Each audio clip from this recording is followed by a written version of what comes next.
శ్రీమాత్రే నమః. ప్రేక్షక దేవుళ్లకు నమస్కారం. ఈ వీడియోలో మనం మకర రాశి వారికి వారి జీవితంలో ఏ ఏ రంగాల్లో సెటిల్ అవుతారు, వారి జీవితంలో భాగ్యోదయం ఏ సంవత్సరంలో జరుగుతుంది, వాళ్ళు ఏ ఏ వృత్తుల్లో బాగా రాణించగలుగుతున్నారు, అలాగే వారి యొక్క లైఫ్ స్టైలు ఏ విధంగా ఉంటుంది అనే విషయాలు మనం ఈ వీడియోలో తెలుసుకునే ప్రయత్నం చేద్దాం.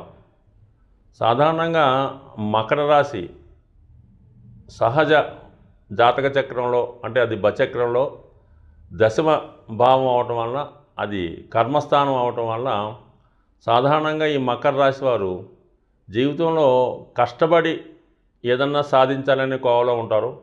అలాగే వాళ్ళు చేసే ప్రతి ప్రయత్నంలో కూడా అనేక సమస్యల్ని, అనేక పోటీని ఎదుర్కొని జీవితంలో స్థిరపడే ప్రయత్నం చేస్తూ ఉంటారు. అంటే మకర రాశికి అధిపతి శని భగవానుడు అవ్వటం వల్ల వాళ్ళు, శని భగవానుడి యొక్క లక్ష్యం ఏంటంటే ఏది కూడా సునాయాసంగా కష్టపడకుండా సులభంగా ఇవ్వడం జరగదు. ఏదన్నా సరే బాగా కష్టపడిన తర్వాత 1-2 సార్లు వాళ్ళని పరీక్షించి వాళ్ళు ఈ ఫలితానికి అర్హులా కాదా నిర్ణయించిన తర్వాత మాత్రమే శని భగవానుడు వాళ్ళకి డెవలప్మెంట్ ఇస్తూ ఉంటాడు. శని ఇచ్చిన అభివృద్ధి ఎప్పుడూ స్థిరంగానే ఉంటుంది. మిగతా గ్రహాలు ఇచ్చిన అభివృద్ధి కొంతకాలం తాత్కాలికంగా అభివృద్ధి చెంది మళ్ళా డౌన్ఫాల్ పొందుతూ ఉంటారు. కానీ శని భగవానుడు ఒకసారి ఇస్తే మాత్రం కంపల్సరీగా అది జీవితంలో స్థిరంగా ఉంటుంది. అలాగే మకర రాశి వారికి ఆ రాశి అందే ఈ కుజుడు ఉచ్చస్థానం ఉండడం వలన మంచి వారియర్స్గా, అంటే ఎంత జీవితంలో వాళ్ళు ఎంత కష్టాల్ని ఎదుర్కొంటూ ఉంటారో అటువంటి కష్టాన్ని ఎదుర్కొనే శక్తి కూడా ఈ రాశి వారికి భగవంతుడు కలగజేశాడు. అందువలన ఆ రాశిలో కుజుడు ఉచ్చ పొందడం, శని స్వక్షేత్రంలో ఉండడం వలన శ్రమాంతరం తర్వాత, అంటే శ్రమాంతర విజయాన్ని పొందే రాశుల్లో మకర రాశిగా చెప్పొచ్చు. ఈ మకర రాశి భూతత్వ రాశి అవుతుంది. అంటే భూతత్వ రాశి అవడం వలన వీళ్ళకి భూములన్నా స్థిరాస్తులన్నా మక్కువ ఉంటుంది. వ్యవసాయ రంగంలోనూ వ్యవసాయ ఉత్పత్తుల్లోనూ బాగా రాణించగలుగుతుంటారు. అలాగే ఏంటంటే కర్షకులుగా, కష్టపడి పనిచేసే శ్రామికులుగా కూడా జీవితంలో వీళ్ళకి కష్టపడడం అంటే చాలా ఇంట్రెస్ట్ వీళ్ళకి. అందువల్ల ఎప్పుడూ జీవితంలో కష్టపడి పైకి వస్తూ ఉంటారు. అంటే గాలి వార్తలు అవి నమ్మరు. ఏదో అక్కడ అద్భుతం జరిగిపోతుంది, లేదంటే అక్కడ 10,000 పెడితే ₹1,00,000 వస్తాయి, అలాంటివి నమ్మరు. కష్టపడితేనే ఫలితం సాధిస్తామనే పట్టుదలతో ఈ మకర రాశి వారు ఉంటారు. ఇది స్థిర రాశి అవటం వల్ల వీళ్ళు అభివృద్ధి కూడా చాలా స్థిరంగా, స్టెబిలిటీగా ఉంటుంది. వీళ్ళు ఉన్న చోటే అభివృద్ధి చెందాలనే ప్రయత్నం చేస్తారు. లేని కోసం ఎక్కడో దూరంగా పరుగులు తీసి అక్కడేదో శ్రమ పడటం కన్నా మనం ఉన్న చోటులోనే అభివృద్ధి చెందుదామనే పట్టుదలతో, ఆ లక్ష్యంతోనే జీవితంలో ముందుకి వెళ్తుంటారు ఈ మకర రాశి వారు. అంటే ఈ మకర రాశి కూడా సింపుల్గా మొసలి ఉండడం వల్ల మొసలి పట్టు ఏ విధంగా ఉంటుందో ఆ విధంగానే వీళ్ళ యొక్క బలం కూడా ఆధారపడి ఉంటుంది. కాబట్టి జీవితంలో కష్టపడి జీవితాన్ని ముందుకు తీసుకెళ్ళి తన వారిని, తన నమ్ముకున్న వాళ్ళని, తన పిల్లల్ని జీవితంలో ముందుకు తీసుకెళ్లే జాతకులు ఈ మకర రాశి వారు. అయితే జీవితంలో వీళ్ళు మాత్రం కష్టపడుతూ ఉంటారు. వీళ్ళని నమ్ముకున్న వాళ్ళంటే భార్య పిల్లల్ని ఖచ్చితంగా వీళ్ళు సుఖపెడుతూ ఉంటారు.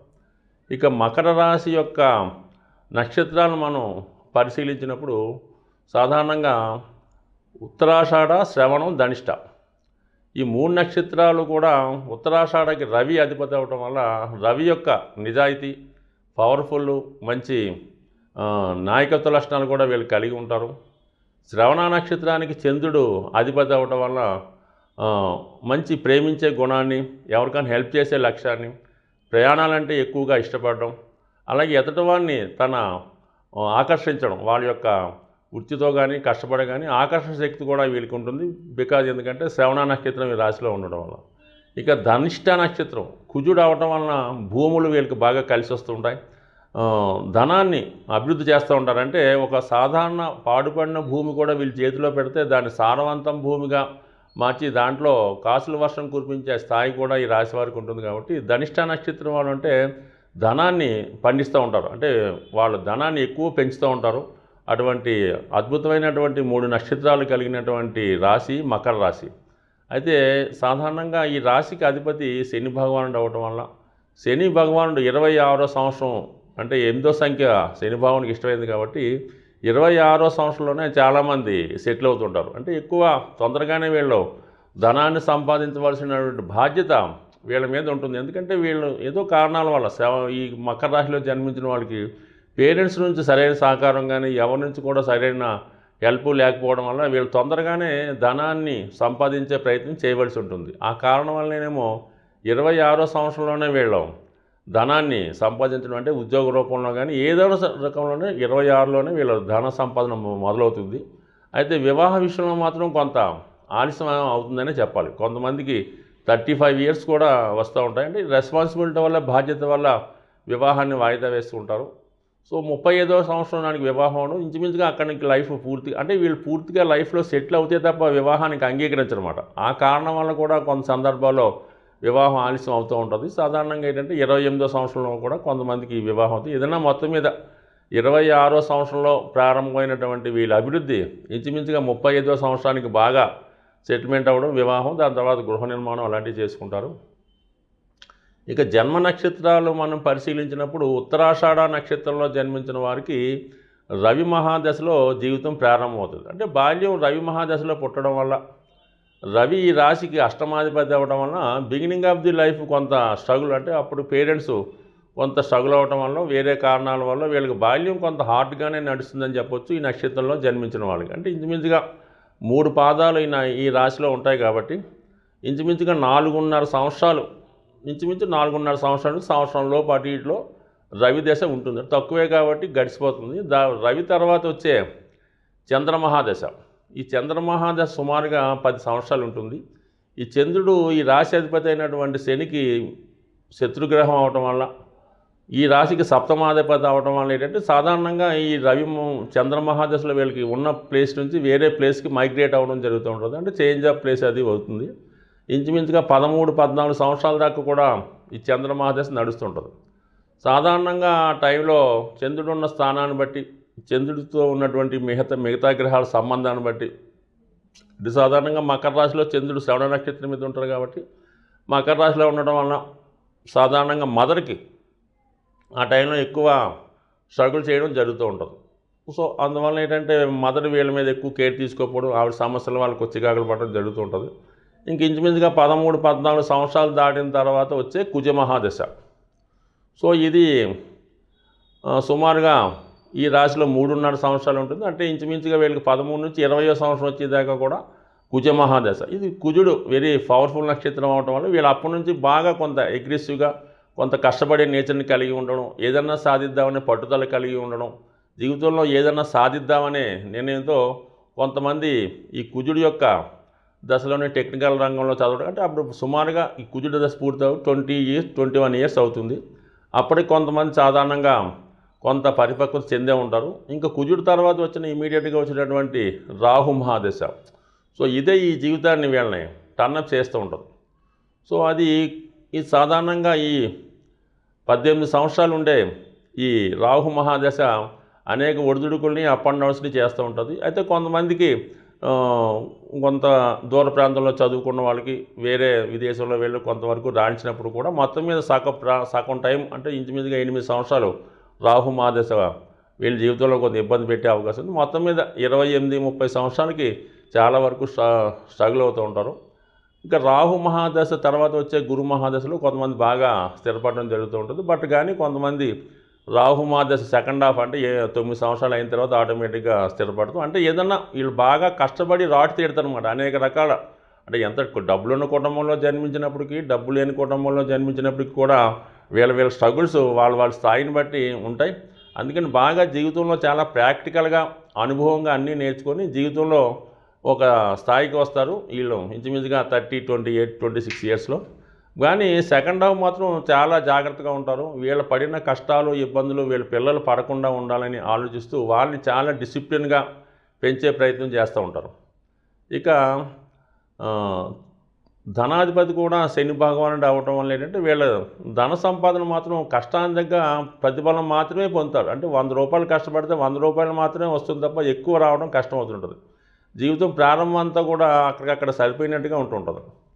తృతీయ వ్యయాధిపతిగా ఉన్నటువంటి వాడు గురువు అవటం వలన ఎక్కువగా జర్నీ చేయడం అంటే తోడబుట్టిన వారికి ఇతని తర్వాత పుట్టిన వాళ్ళకి బాధ్యత కూడా వీళ్ళే కొన్ని సందర్భాల్లో స్వీకరించవలసి ఉంటుంది. కాబట్టి చెల్లెళ్ళు పెళ్లి చేయడం, తమ్ముళ్ళని చదివించడం, ఈ రకమైన బాధ్యతల్లో ఉండి కొంత జీవితం అలాగే వెళ్తూ ఉంటుంది. బట్ ఇది కొంతవరకు బాధ్యత అయినప్పుడు కూడా ఇది తప్పదు ఈ రాశి వారికి. ఇంకా చతుర్థ లాభాధిపతిగా ఉన్నటువంటి కుజుడు అవటం వల్ల భూములు స్థిరాస్తులు వారికి కలిసి వస్తాయి. ఎటువంటి ఈ భూమి వీళ్ళ చేతిలో పెట్టే దాన్ని అద్భుతంగా మంచి సారవంతమైన భూమిగా తయారు చేస్తారు. ఎందుకు పనికిరాని భూమి కొన్ని రియల్ ఎస్టేట్ చేస్తే లక్షల కోట్లు సంపాదిస్తుంటారు. ఇంకా పంచమ దశమాధిపతిగా అయినటువంటి శుక్రుడు యోగకారుడు అవడం వల్ల సంతానం కలిగిన తర్వాత, మరి ప్రథమ సంతానం కలిగిన తర్వాత భాగ్యోదయం అవుతుంది. ప్రథమ సంతానం కలిగిన తర్వాత మాత్రమే ఈ వృత్తిలో బాగా స్థిరపడతారు. జీవితంలో ఎంత కష్టపడ్డారో అంతా సుఖపడతారు వీళ్ళు తర్వాత లైఫ్లో. ఇంకా షష్ఠ లాభాధిపతిగా ఉన్నటువంటి బుధుడు, షష్ఠ భాగ్యాధిపతిగా ఉన్నటువంటి బుధుడు ఈ రాశికి మిత్రగ్రహం అవటం వల్ల వ్యాపారపరమైనటువంటి ఆలోచనలు ఉంటాయి. కానీ ప్రారంభంలో మాత్రం వీళ్ళు కంపల్సరీగా ఉద్యోగమే చేస్తారు. తర్వాత ఫ్యూచర్లో ఫైనాన్షియల్గా అభివృద్ధి చెందిన తర్వాత ఇండస్ట్రియల్ ఎస్టేట్గాను, దేనిలో స్థిరాస్తుల మీద పెట్టుబడి పెట్టేదారుగాను ఉంటారు. మొత్తం ఏదైనా క్యాలిక్యులేటెడ్గానే ఉంటారు ఈ బుధుడి యొక్క ప్రభావంతో. అయితే సప్తమాధిపతి చంద్రుడు అవటం వలన వివాహ విషయంలో కొంత అనుకూలంగానే ఉంటుంది. తర్వాత అష్టమాధిపతి రవి అవటం వలన కొంత అధికారులతోనూ, తండ్రి గారితోనూ, లేదంటే తండ్రి సమానమైన వ్యక్తులతో కానీ, రాజకీయ నాయకులతో కానీ విభేదాలు ఉండే అవకాశం ఉంది. వాళ్ళ చికాకులు, కష్టాలు కూడా కొన్ని సందర్భాల్లో వచ్చే అవకాశం ఉంది. అయితే ఓవరాల్గా ప్రయత్నించినప్పుడు ఈ రాశి వారికి ప్రారంభంలో ఎంత కష్టపడినప్పుడు కూడా జీవిత ద్వితీయార్థంలో అంటే 36 సంవత్సరాల దాటిన తర్వాత చాలా అభివృద్ధి చెందుతూ ఉంటారు. వీళ్ళు ఎక్కువగా క్రమశిక్షణతో ఉండినప్పుడు జీవితంలో చాలా ముందుకు వెళ్తారు. చాలా సాధారణంగా చెడు వ్యసనాలకు దూరంగానే ఉంటారు. ఇప్పుడు ప్రాక్టికల్గానే ఉంటారు. నమ్మిన సిద్ధాంతం కోసం ఎంతైనా కట్టుబడి ఉంటారు. జీవితంలో మాత్రం కష్టపడి పైకి వచ్చేది ఎవరు అంటే మకర రాశి వారు. పెద్దలు ఇచ్చిన ఆస్తిని కూడా చాలా జాగ్రత్తగా కాపాడి తర్వాత తరాని వారికి అందిస్తూ ఉంటారు, దాన్ని అభివృద్ధి చేసి. ఏదైనా కష్టపడుతూ జీవితంలో పైకి వచ్చే ధన్యులు మకర రాశి వారు. సాధారణంగా మనం ఈ గోచార ఫలితాలు ప్రతి రాశికి మనం చెప్పడం జరుగుతుంటుంది. అయితే గోచార ఫలితాలు అన్నది మనకి ఒక ధనయోగం కానీ, ఒక వివాహ యోగం కానీ, ఒక సంతాన యోగం కానీ ఈ రాశుల యొక్క మార్పు వల్ల జాతకునికి ఏర్పడడం జరుగుతుంటుంది. అయితే జన్మ జాతకంలో ఆ యోగం జాతకుడికి ఉన్నప్పుడు మాత్రమే గోచారంలో వచ్చినటువంటి ఈ యోగం వల్ల అతనికి ఆ యోగ ఫలితాలు రావడం జరుగుతూ ఉంటుంది.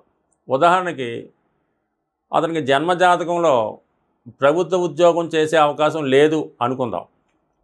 అటువంటి యోగం లేని జాతకుడికి గోచారరీత్యా గురువు ఏ స్థానంలోకి వచ్చినా, రవి ఏ స్థానంలోకి వచ్చినా కూడా అతనికి ప్రభుత్వ ఉద్యోగం ఇచ్చే స్థితి మాత్రం ఉండదు. అంటే ఏదైనా జన్మ జాతకంలో ఉంటేనే గోచార ఫలితాలు దాన్ని బలపరుస్తూ ఆ ఫలితాన్ని జాతకుడికి ఇవ్వడం జరుగుతూ ఉంటుంది. సో మనం కామన్గా ఏదో జాతకంలో ఈ అదృష్ట యోగం చెప్తాం.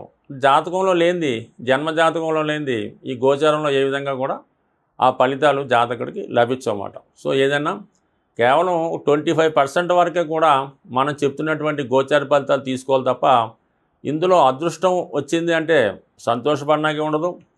అలాగే దురదృష్టం కలిగింది, లేదా ప్రమాదం జరుగుద్ది, లేదా ఉద్యోగం పోద్ది అనుకున్నా కూడా బాధపడినా కూడా లేదు. ఏదన్నా సరే జన్మ జాతకంలో ఉన్నటువంటి యోగాల మీదే ఆధారపడి ఉంటాయి. జన్మ జాతకాన్ని బట్టి మొత్తం జాతకం, నవాంశం బట్టి అదృష్టం, దశాంశం బట్టి ఉద్యోగం, సప్తాంశం బట్టి సంతానం, ద్వాదశాంశం బట్టి తల్లిదండ్రులు.